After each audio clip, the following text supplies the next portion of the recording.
Hello students, good morning. Welcome back to another video in PCC class. तो बच्चों last lecture में आपने देखा था कि हमने ऑप्टिक्स यूनिट स्टार्ट किया था और उसकी कुछ इंट्रोडक्शन क्लासेस थी। जो बेसिक टर्म्स थे इस यूनिट के वो सारे टॉपिक आपको कंप्लीट करवाया गया था। चलिए इस यूनिट को हम अब आगे बढ़ाते हैं और जो अपना नेक्स्ट टॉपिक है बच्चों वो है relation between R and F. R and F में रिलेशंस। आर क्या है बच्चों? Radius of curvature. और एफ क्या है? फोकल लेंथ है। तो दोनों में हमें रिलेशंस देखना है। देखिए लास्ट में मैंने बताया था आपको लास्ट लेक्चर में कि आर क्या है? रेडियस ऑफ कर्वेचर है। किसे कहते हैं हम? Radius of curvature. एफ क्या है? स्मॉल एफ फोकल लेंथ है। फोकल लेंथ किसे कहते हैं? इन सबको डिफाइन किया था। अब हम इसमें रिलेशन डेवलप करते हैं। तो चलिए एट फर्स्ट ये जो कनकेव मिरर में हम इसे प्रूव करते हैं। आप दोनों मिरर में कर सकते हैं। चलिए मैं आपको एक मिरर में करके दिखाता हूं, ठीक है? देखिए एट फर्स्ट ये एक मिरर है एम और एम डैश। कौन सा मिरर है बच्चों? Concave mirror. लीजिए कनकेव मिरर, इनका जो मिड पॉइंट है ये है पोल, ठीक है? अब ये एक लाइन है जो प्रिंसिपल एक्सिस है, और ये है सेंटर ऑफ कर्वेचर सी। जो सेंटर ऑफ कर्वेचर सी है इनसे खींची गई लाइन जो होती है मिरर पे वो हमेशा और हमेशा नॉर्मल होती है, ठीक है ना? सी। अब जो है बच्चों इससे एक इंसिडेंट रे आई, ये इंसिडेंट रे हमेशा पैरेलल आएगी प्रिंसिपल एक्सिस के। ये incident ray I A B एक इंसिडेंट रे आई और ये क्या कर दिया है? रिफ्लेक्ट होके ये प्रिंसिपल एक्सिस को कट करती हुई जा रही है एफ, ठीक है? ये चलिए देखिए अब जो ये नॉर्मल के साथ ये जो एंगल है, ये एंगल है बच्चों आई, और ये एंगल जो ये है आर, है ना? एक एंगल आई और दूसरा एंगल आर। अब जो ये सेंटर ऑफ कर्वेचर सी है, ये सी के साथ देखिए यदि ये एंगल आई है तो बच्चों ये भी एंगल आई है, क्योंकि ये पैरेलल, ये दोनों एक दूसरे के पैरेलल है, और पैरेलल में ये क्या हो? अल्टरनेट एंगल होगा, है ना? तो इस तरह से ये अल्टरनेट एंगल आई हो गया। तो ये अल्टरनेट एंगल है। देखिए let us angle A B C equal to I, है ना?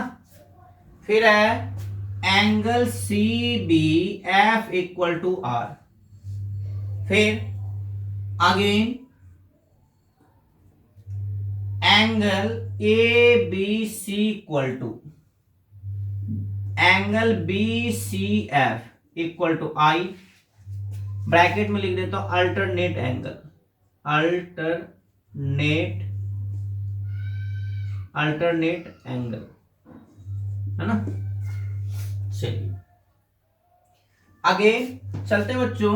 इन ट्राइंगल बी सी एफ में angle I equal to angle R. कहां से? लॉ ऑफ रिफ्लेक्शन, ठीक है? अब देखिए जो मिरर है ना इनकी एपर्चर बहुत छोटी है, तो F B equal to F P होगा। हम यूं लिख सकते हैं F B equal to F P, ठीक है? F B equal to F P. Aperture is very small, ठीक है? Again CP equal to C F plus में FP, और FP इनके बीच की जो डिस्टेंस है ये फोकल लेंथ F, और C से P तक की जो डिस्टेंस हो रेडियस ऑफ कर्वेचर R। तो अब देखिए CF प्लस FP, ठीक है? अब जो ये एंगल क्या है? I इक्वल टू आर है, तो सी एफ इक्वल टू हो जाएगा एफ बी। कैसे? चलते हैं हम in triangle B C F में angle I equal to angle R है, तो C F equal to F B, है ना। C F equal to F B क्यों लिखा बच्चों? यदि किसी भी ट्राइंगल के दो एंगल सम है तो उसके एडजेसेंट अपोजिट साइड जो वो इक्वल हो जाएगी। ये एंगल इक्वल टू ये एंगल है तो दिस इक्वल टू दिस, ठीक है। इनको 1 मानिए और इनको 2 मानिए। तो from equations first and second F B तो सी एफ इक्वल टू क्या हो जाएगा F P. C F equal to F P, तो यहां पे इनको इक्वेशन मान लीजिए ए, तो put in equations A C P equal to C F की जगह एफ पी प्लस में एफ पी, तो ये होगा 2FP CP। CP क्या है माइनस आर, एफ पी क्या है एफ, तो माइनस 2F। तो R इक्वल टू बच्चों 2F या F इक्वल टू R/2। ये रिलेशन होगा रेडियस ऑफ कर्वेचर और फोकल लेंथ में। Is that clear? तो बच्चों ये कनकेव मिरर में R और F में रिलेशन है। कैसे कैसे देखिए, बिल्कुल ही सिंपल है। पहले हमने ट्राइंगल से I इक्वल टू R किया, फिर इनसे एक साइड इक्वल हुई, फिर यहां से दोनों को कंपेयर करके ये प्रूफ होगा, ठीक है। तो बच्चों नेक्स्ट टॉपिक है मिरर फॉर्मूला। तो चलिए अब मिरर फॉर्मूला किसे कहते हैं? तो जैसे कि अभी अभी मैंने बताया था आपको, जो डिस्टेंस ऑफ ऑब्जेक्ट है वो तो u, जो डिस्टेंस ऑफ इमेज है वो v, और जो रेडियस ऑफ कर्वेचर है r, और फोकल लेंथ जो है वो है ये f है, फोकल लेंथ यहां से यहां तक f। तो जो distance of object, distance of image और फोकल लेंथ, इनमें जो रिलेशंस होगा बच्चों उसी को हम कहते हैं mirror formula. It means 1/v plus 1/u equal to 1/f। इसमें रिलेशंस को ही मिरर फॉर्मूला कहते हैं। The sum of reciprocal of distance of object and reciprocal of distance of image is equal to reciprocal of focal length is called mirror formula. या simply कहिए ना, relations between distance of object, distance of image and focal length is called mirror formula. यही mirror formula है, ठीक ना। तो देखिए ये एक मिरर है M और M डैश, जो कि कनकेव मिरर है, और ये प्रिंसिपल एक्सिस जो CP से पास कर रही है स्ट्रेट लाइन। एक ऑब्जेक्ट हमने परपेंडिकुलरली प्लेस्ड किया AB ऑब्जेक्ट, और AB ऑब्जेक्ट से एक incident ray ADI D point पे फॉल करने के बाद रिफ्लेक्ट होकर F पॉइंट को कट करती हुई चली गई।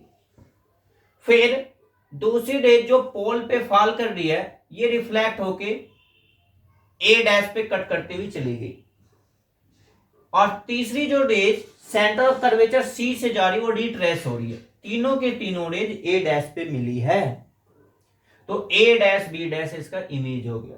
और ये इमेज डायरेक्ट मीट कर रही है ना बच्चों, तो ये इमेज जो है रियल इमेज है, रियल इमेज। और ये डॉट डॉट लाइन में हम बढ़ाते हैं तो वो वर्चुअल इमेज। अब ये इंसिडेंट रे जो इनके साथ एंगल बन रही, इंसिडेंस एंगल I, और ये रिफ्लेक्टेड रे एंगल R, ठीक है।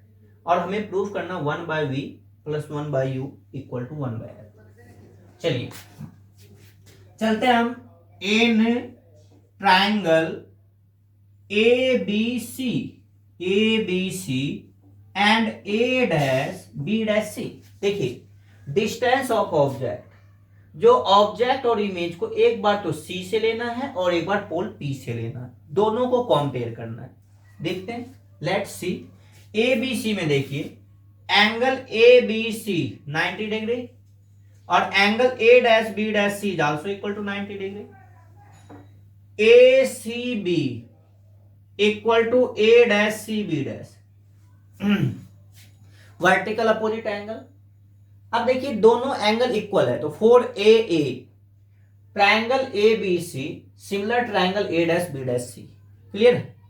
तो हम यूं लिख सकते हैं triangle A B C similar triangle A dash B dash C. ठीक है, चलिए अब इनके बाद हम क्या लिख सकते हैं, ए बी अपॉन में A dash B dash equal to B C upon में B dash C. Equation one मान लीजिए, सीपीसीटी से चलते हैं। Again in triangle ABP and triangle A dash B dash P। ठीक है, फिर से ये 90 degree ABP 90 degree A dash B dash P is also equal to 90 degree और ये एंगल इक्वल टू ये angle I equal to R, law of reflection. फिर से for AA triangle ABP similar triangle A dash B dash P। ठीक है, तो AB upon में A dash B dash equal to BP upon में B dash P। इनको second मान लीजिए। अब दोनों इक्वेशंस को हम कंपेयर करते हैं। From equations first and second, this equal to this BC upon में B dash C equal to BP upon में B डैश P। तो मैंने आपको बताया था साइन कन्वेंशन में जो भी डिस्टेंस वो हमेशा और हमेशा पोल से मेजर करना है, बट BC में तो P इन्वॉल्व ही नहीं, ना ही B डैश C में है। तो देखिए BC को हम क्या लिख सकते हैं, BC को हम ऐसे लिख दे BP माइनस CP। BC को हम लिख देते हैं BP माइनस CP। फिर B डैश C को हम क्या लिख सकते हैं, CP minus B dash P equal to BP upon में B डैश P।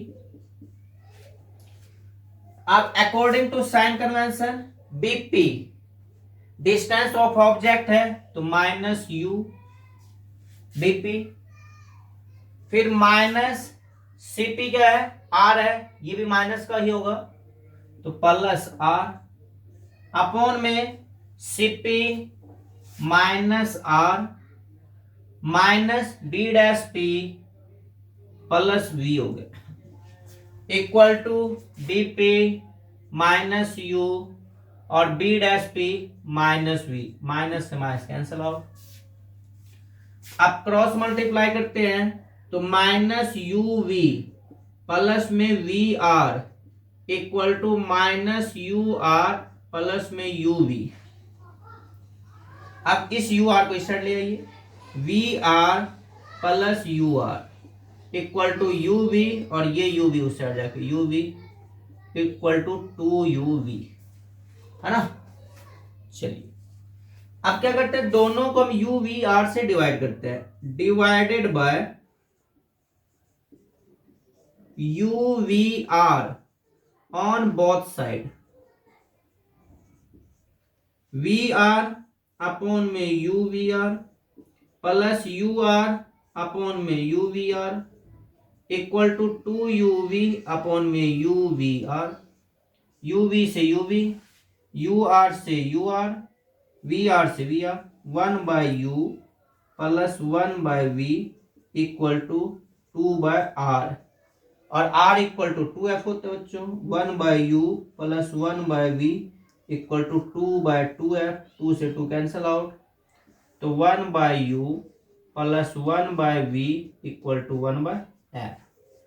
तो बच्चों ये प्रूफ हो गया mirror formula. Is that clear? देखिए बिल्कुल ही सिंपल है। मिरर फॉर्मूला को बिल्कुल समरी वाइज यदि आप बताना चाहते हैं माइंड में फिट कर लीजिए कि ऑब्जेक्ट और इमेज को एक बार सी से फिर सिमिलर ट्रायंगल करना है, दोबारा ऑब्जेक्ट और इमेज को पी से सिमिलर करना है और फिर दोनों से इक्वेट करके ये निकल जाएगा 1/v plus 1/u equal to 1/f। ये कनकेव मिरर में रियल इमेज है, आप दूसरे मिरर में भी कर सकते हैं, वर्चुअल इमेज का भी कर सकते हैं, रिजल्ट यही आएगा। क्लियर? ओके। अब नेक्स्ट टॉपिक है बच्चों लीनियर मैग्निफिकेशन। देखिए ये है लीनियर मैग्निफिकेशन। लीनियर मैग्निफिकेशन को हम m से रिप्रेजेंट करते हैं। ये हो जाएगा बच्चों height of image, height of image upon में height of object. It means h2 upon में h1। यहां आप ऐसे भी लिख सकते हैं डिस्टेंस ऑफ इमेज अपॉन में distance of object minus v/u। Finally m equal to h2 upon में h1 equal to minus v/u। तो बच्चों ये है लीनियर मैग्निफिकेशन। तो इस तरह से लीनियर मैग्निफिकेशन को आप डिफाइन कर सकते हैं हाइट ऑफ इमेज अपॉन में हाइट ऑफ ऑब्जेक्ट, या डिस्टेंस ऑफ इमेज अपॉन में डिस्टेंस ऑफ ऑब्जेक्ट। इसी को हम कहते हैं लीनियर मैग्निफिकेशन। अब बच्चों मैग्निफिकेशन का हम अदर फॉर्मूला देखते हैं, अदर फॉर्मूला फॉर मैग्निफिकेशन। चलते हैं according to mirror formula. Mirror formula, mirror formula है 1/v plus 1/u equal to 1/f, है ना। चलिए ऐसा करते हैं बच्चों, दोनों साइड v से मल्टीप्लाई कर देते हैं। Multiply by v on both side, both side v/v plus v/u equal to v/f 1। तो ये है बच्चों 1 प्लस में v/u इक्वल टू v/f। तो v/u equal to v/f minus 1। दोनों का एलसीएम लेते हैं f, और ये हो गया v minus f equal to v/u। ठीक है, और ये है magnification m equal to minus v/u, m equal to f minus v upon में m equal to f minus v upon में f। तो ये मैग्निफिकेशन का एक फॉर्मूला। इसी तरह से आप क्या कर सकते हैं, दोनों साइड u से मल्टीप्लाई कीजिए। Multiply by u on both side, u/v plus u/u equal to u/f। तो u/v equal to u/f minus 1, f u minus f u/v। इनको पलट दीजिए, v/u equal to f upon में u minus f, minus v/u। तो f equal m equal to f upon में f minus u। ये है magnification, other formula दोनों magnification का। तो बच्चों ये अभी आपने देखा रिफ्लेक्शंस ऑफ लाइट में, अभी अभी मैंने आपको करवाया था relations between R and F, फिर मिरर फॉर्मूला डिराइव करवाया था, इनके बाद अदर फॉर्मूला फॉर मैग्निफिकेशन और मैग्निफिकेशन। तो ये चैप्टर इस तरह से कंप्लीट हो गया। इसमें जैसे कुछ यूजेज वगैरह है, यूजेज में जैसे मिरर जो है स्फेरिकल मिरर में कनकेव मिरर और कन्वेक्स मिरर। जैसे आपने देखा होगा कन्वेक्स मिरर का यूज कहाँ पे होता है, जो गाड़ी वगैरह होती है, जो व्हीकल होती है, उसमें साइड मिरर के रूप में कन्वेक्स मिरर ही यूज किया जाता है। अब क्वेश्चन है कन्वेक्स मिरर ही यूज क्यों किया जाता है, क्या कनकेव मिरर यूज नहीं किया जाना था, क्यों नहीं करते? तो एक्चुअली रीजन ऐसा है बच्चों, जो कन्वेक्स मिरर है ना, ये ऑब्जेक्ट की जो इमेज होती है वो छोटी करके दिखाती है और ब्रॉड एरिया को दिखाती है और दूर करके दिखाती है, ताकि ड्राइवर को पास देने में प्रॉब्लम ना हो, पीछे वाले व्हीकल को इजीली पास मिले और फिर ड्राइविंग में कोई प्रॉब्लम ना हो। यदि कनकेव मिरर यूज कर दिया जाए तो उसमें नियरर, यदि गाड़ी पीछे 100 सेंटीमीटर पीछे है तो लगभग आगे 30 सेंटीमीटर दिखेगी, और फिर आ रही है छोटी व्हीकल और दिखेगी बड़ी, आ रही है पीछे से 800 और दिखेगी इनोवा, है ना, और फिर इसमें एक्सीडेंट होने की पूरी पॉसिबिलिटी होगी बच्चा। इसी तरह से कनकेव मिरर भी है, इनका भी कई एक यूज है। मेन यूज आपने देखा होगा जैसे सैलून वगैरह है उसमें यूज किया जाता है सेविंग मिरर के रूप में। तो बच्चों कोई नहीं, इसी तरह से मिरर का ये यूज है। तो चलिए आज की क्लास हम यहीं समाप्त करना चाहेंगे, और जो आज की क्लास में जो भी डेरिवेशन पोर्शन करवाया गया है, जो भी टॉपिक करवाया गया, आई होप सभी बच्चों को सही सही समझ में आया होगा। नहीं आए समझ में तो कमेंट कीजिए और फिर आपकी प्रॉब्लम को हम सॉर्ट आउट करते हैं। मिलते हैं नेक्स्ट वीडियो में। Thank you very much.